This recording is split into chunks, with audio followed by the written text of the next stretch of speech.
So, let's talk about the 5 things I hate about the CBR Fireblade. So far I've got 9,000 kilometers racked up on this bad boy, and been through 2 sets of tyres. Oh well, no, I'm on the second set actually, and that's really the first thing I hate about this bike. Is tyres. Basically, I'm using this on the road.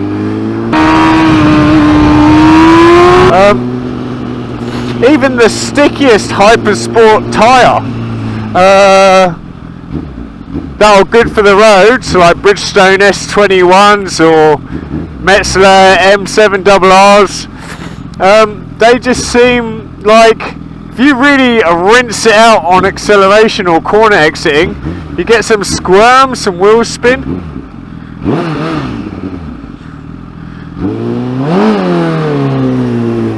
And what will happen is that, you know, you actually, if you really want to put down the power, you're actually asking for more grip.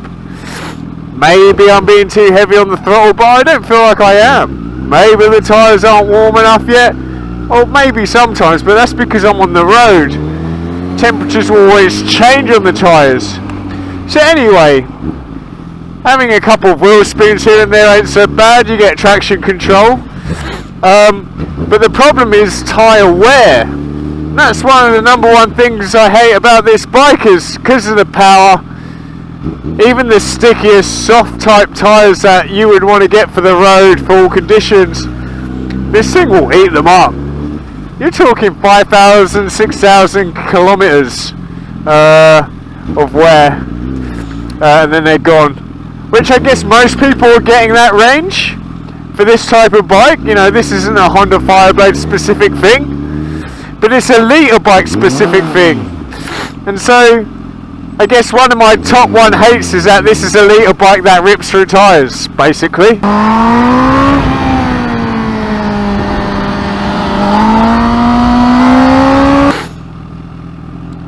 The #2 thing I hate about this bike is the seating position. Again, I'm complaining about a sport bike position when I've went out, got a sport bike, so I can't really complain about it.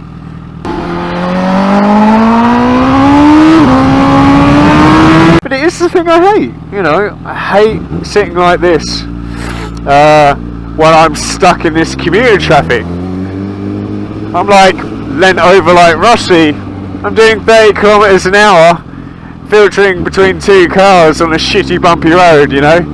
There's no need to be sacrificing comfort right now for performance. And so I wish, I guess the good thing is this seating position allows me to squeeze through some really small gaps like this, you know. It does allow me to get through the traffic. My naked bike with the big wide bars would have its limits, whereas I could probably squeeze through here. Yeah, there you go, lovely. But yeah, seating position, if you're not going fast and you're just getting around, it is something that I've grown to not enjoy that much. So yeah, seating position can be modded. I'm not sure if anyone's ever changed clip-ons before when you've got ABS and loads of fucking electronic controls, but changing the handlebars is not as simple as it sounds when you've got a bike built down to the millimetre for space, especially on this tiny fucking Fireblade that they've decided to design. There's very little wiggle room for modification and error outside of OEM specification. So there you go. It's going to be an expensive job for me to change the handlebar position and the rear set position. You don't want to be buying cheap rear sets and cheap bars, because this is where all the controls happen. So yeah, it's also where you get a lot of feeling with cheap stuff. You lose a lot of feel connection to the ground if you get cheap bars and cheap levers and cheap rear sets. So it's going to be fucking expensive to fix that problem, and that's why I hate it. Just to touch on this subject, I've never complained about the seat. So well done, Honda. I think you put a really good seat on this bike. Very happy. Number 3 on my list.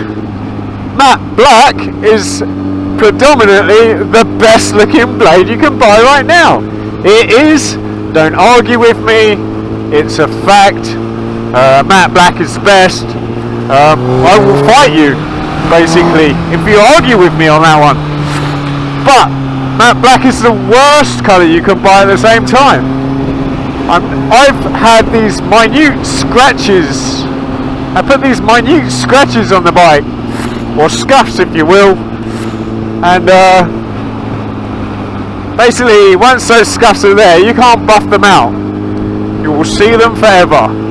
There are moments when they look less obvious, like when you had some product for matte black paint, matte black finish, has some product onto it. But essentially, those scuffs, you can't get rid of them. And so you can't put a vinyl film on matte black either, because of the way matte black works. It would just look fucking terrible. So you can't do that. So yeah, that is my number 3 thing. Pretty terrible, really.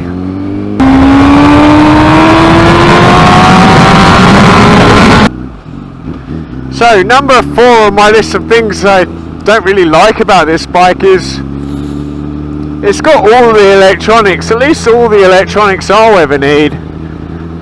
Obviously, if you compare electronics to other bikes, top-notch reviewers will say, oh well, the electronics aren't that good in these areas, could be better in others.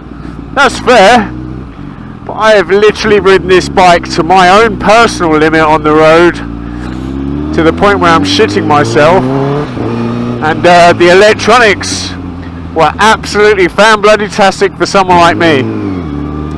But that being said, I have electronics. Why don't I have cruise control? You don't have cruise control. Cruise control. So that's my number 4 hate, because I could have been more comfortable had they just added a button there for that.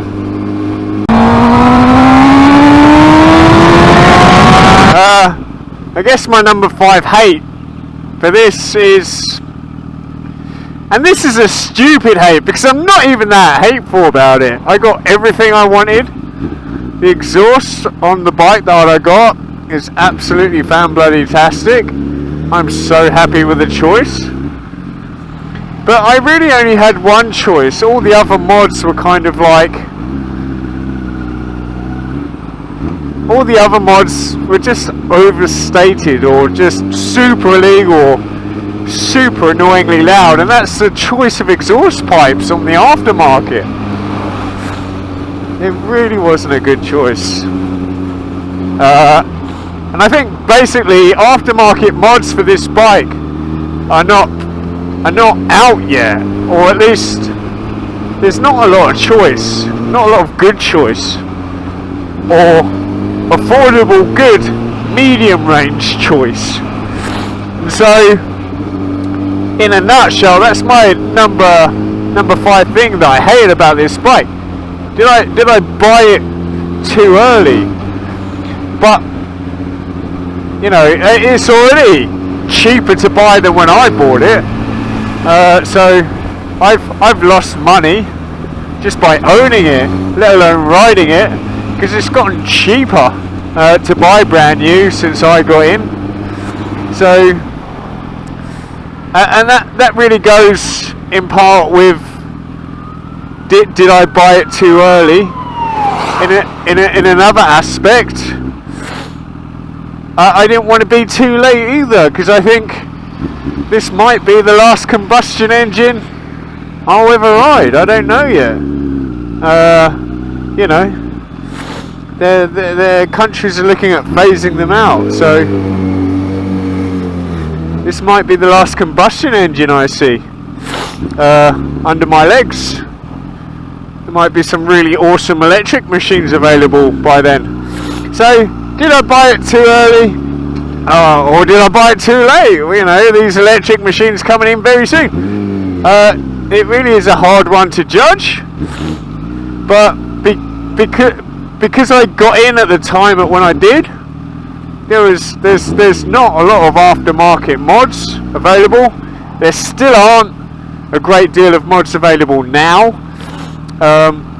There really isn't, and so, you know,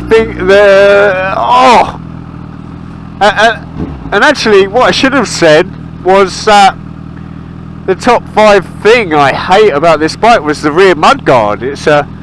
I had to get a mod for an old Fireblade to fit on the back of this, and yeah, the rear mudguard is actually, now that I say it, the top 5 of the worst things I hate about this bike. And the reason why I was going on about coming in too early or coming in too late was that it was really hard for me to find an aftermarket part that was going to be better than the OEM part in terms of the rear mudguard. And so there's really 2 parts to the top 5, because even the old blade came with the same mudguard, a shit one. But it's just that there's no aftermarket parts really to replace the bits you don't like either. Anyway, here we are. That was a pretty weak 5 things I don't like about this bike. That's because this bike is pretty fucking good.